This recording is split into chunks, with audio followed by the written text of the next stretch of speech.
Ndugu wanahabari, nimewaita hapa ili kuweza kutoa taarifa kwa umma kuhusiana na hali ya usalama katika mkoa wetu wa Mbeya.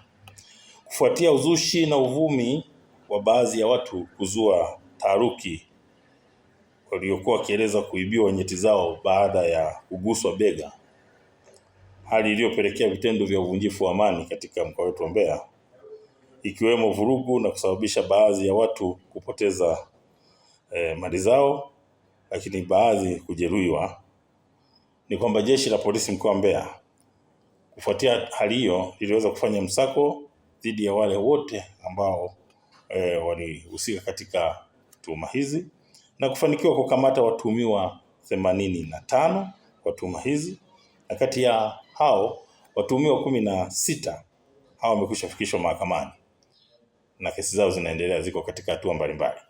Watuhumiwa 69 taratibu za kisheria zinaendelea kukamilishwa ili na wao waweze kufikishwa mahakamani. Aidha, tarehe 9 mwezi wa 4 mwaka 2026, watuhumiwa watatu ambao sasa ni Onia Bahati Sanga mwenye umri wa miaka 20, huyu ni mkazi wa Ntokera, na Legani Joshua Kaseke naye ana umri wa miaka 20, naye ni mkazi wa Uyole. Hao walifikishwa katika mahakama ya mwanzo wilaya ya Rungwe. Watuhumiwa walitenda kosa hilo la kutaja watu kwamba wamewagusa bega na kupotelewa nyeti zao, na ndio maana sisi tuliweza kuwakamata kwa sababu ya kutoa taarifa za uongo.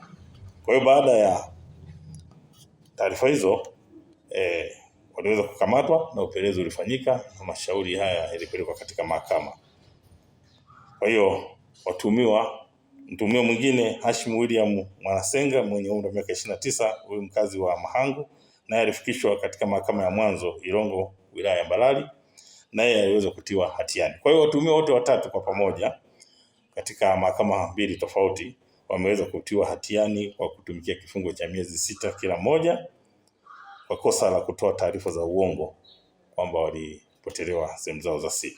Jeshi la polisi mkoa wa Mbeya linatoa wito kwa baadhi ya watu wanaozua taharuki na kutoa taarifa za uzushi au za uongo zinazosababisha vitendo vya uvunjifu wa amani kuacha mara moja.